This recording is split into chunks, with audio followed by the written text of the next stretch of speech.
We're talking to those who are close to us, but are yet very, very far away, and finding out how they're handling um, COVID. So, people who are close to us, but are far away. Got that concept? Okay. And Rick, tell us about your son, Linus. Well, my son Linus is in Owasso, Michigan, which is, he commutes from there into the capital city of Lansing, Michigan, where he works as an attorney for the state. Is that an accurate description? That's all correct, except for the past year. I haven't been commuting, but Well, I've that's been true. commuting in spirit, working remotely for the past year, almost a year.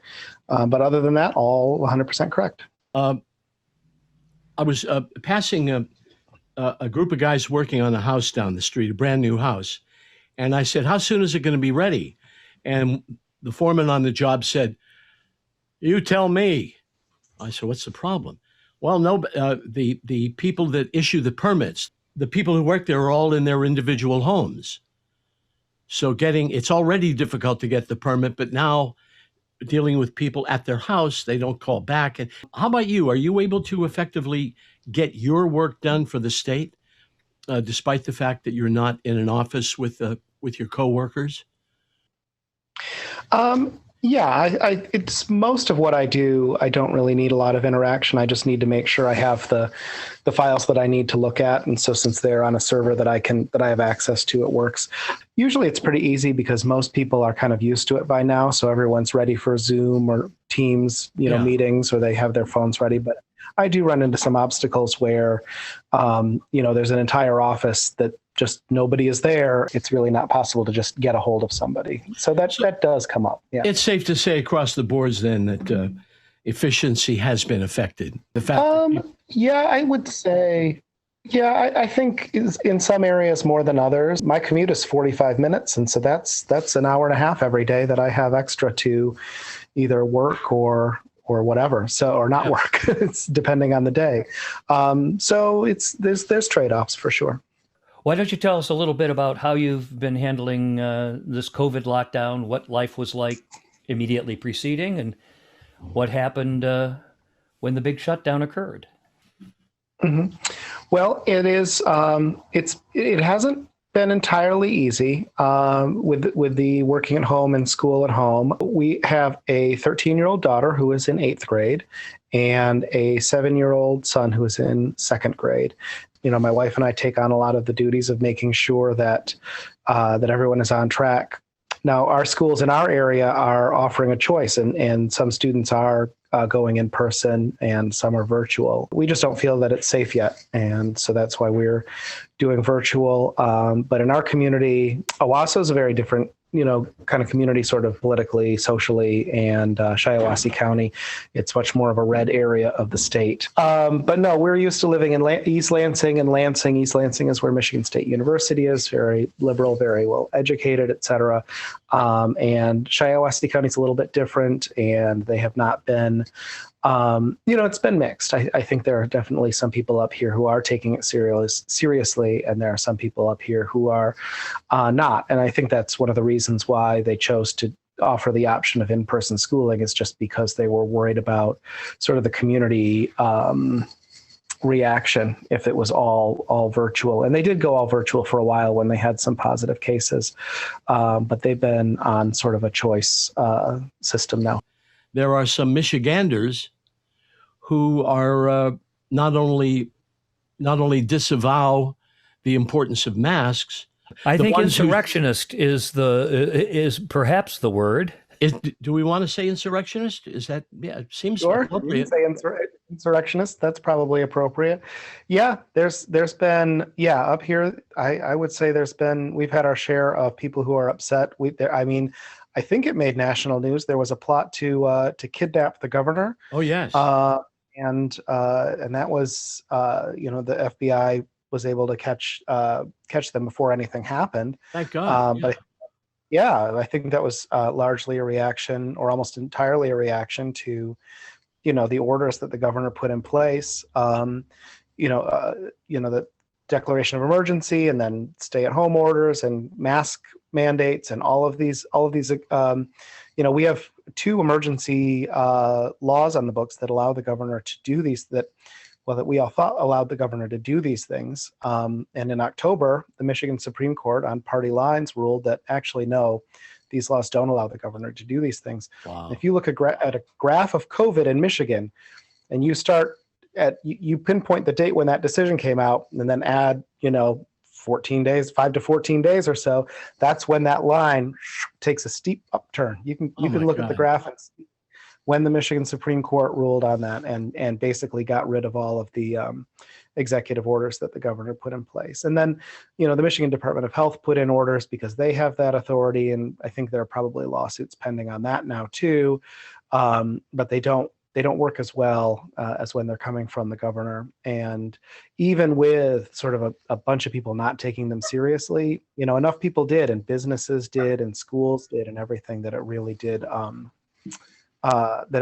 make a difference. And I think if you go back to, I suppose, probably June or July, I don't remember the exact time, you'll find stories where Michigan is like one of 3 states in the nation that's got this thing under, like there's only 3 states where this is really under control. And then you look at October, you look at November and December, and it's all gone bad. It's slowly getting better now, at least last time I checked. But we're still not to where we were back in September.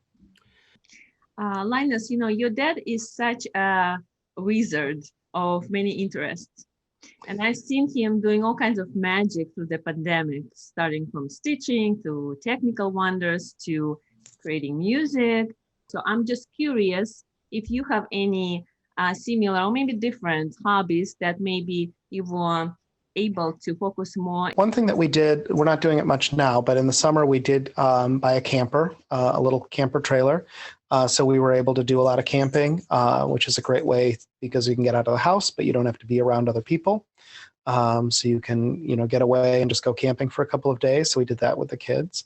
I have been doing a number of little models, little model sets. So some of them are made of wood, some are paper.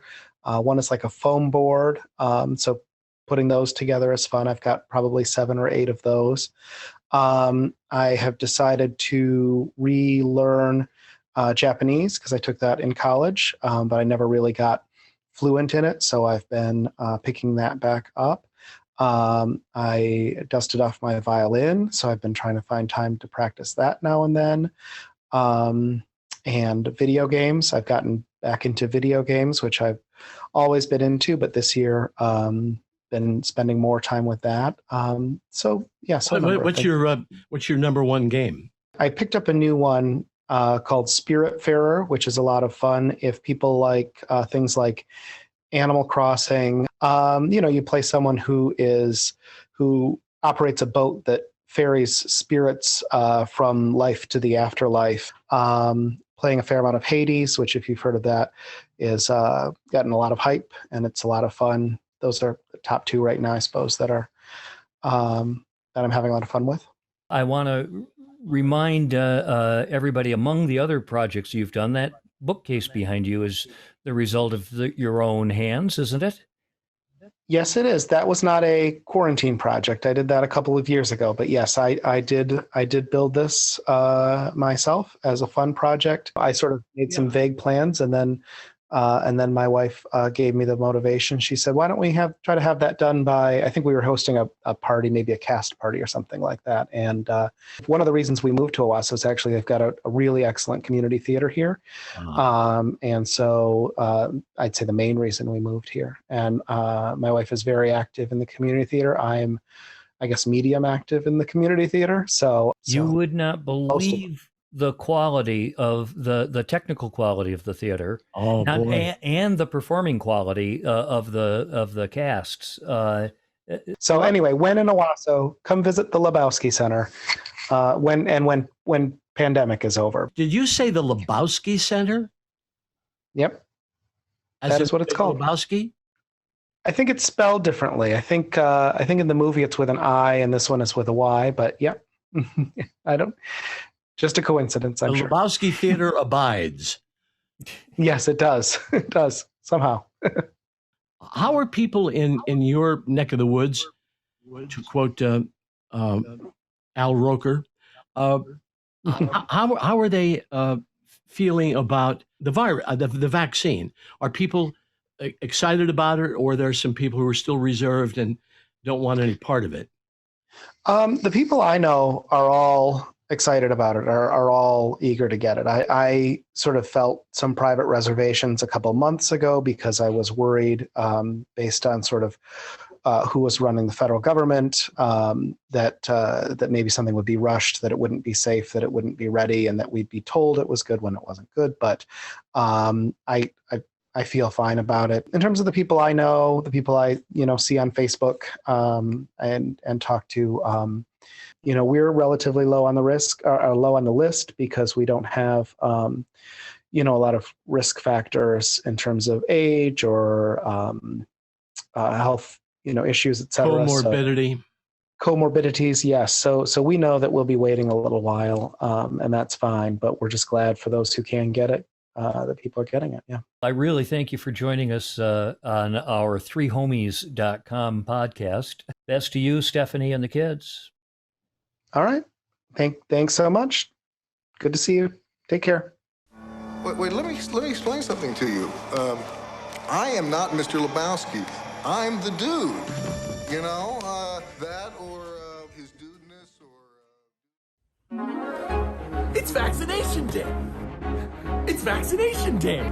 It's vaccination day! Appointments are open, I'm group 4. I don't have to stay here anymore. I'm sick of eating takeout on these plates.